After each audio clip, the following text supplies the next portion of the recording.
En Chine, le mois de mars est un mois dédié à la politique. Chaque année à cette période, le pays procède à une mise à jour de sa législation. Et ce processus comporte deux événements politiques majeurs.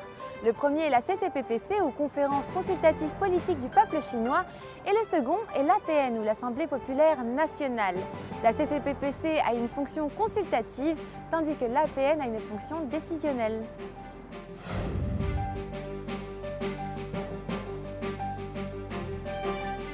Aujourd'hui, je vous propose d'examiner de plus près la CCPPC. Chacune de ces sessions réunit des représentants du Parti communiste chinois, mais également d'autres partis politiques du pays, des délégués syndicaux et des représentants d'organisations non partisanes. Des Chinois venus de Macao, de Hong Kong, de Taïwan ou revenus de l'étranger y assistent également, ainsi que des représentants de branches professionnelles et des personnalités invitées. Le 12e comité, entré en fonction en 2013 pour une durée de 5 ans, compte 2237 représentants âgés en moyenne de 56 ans.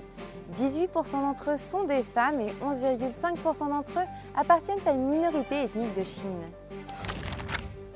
Chaque membre du comité de la CCPPC, porteur de suggestions pour améliorer les lois qui régulent son secteur professionnel, sa province ou des questions d'ordre national. Des réunions en groupe réduit ou en session plénière permettent l'adoption de suggestions qui seront soumises à l'APN. Fait surprenant, par le biais des personnalités invitées, la CCPPC est également devenue l'occasion pour des célébrités bien connues du public, mais qui n'ont rien à voir avec la politique, de faire entendre leur voix. Ainsi, Jackie Chan, la star de cinéma, ou Yao Ming, le joueur de basketball, ont tous deux pris part à la CCPPC. Et Yao Ming a porté à l'ordre du jour la cause des éléphants d'Afrique, dont l'ivoire est très prisé sur le marché chinois.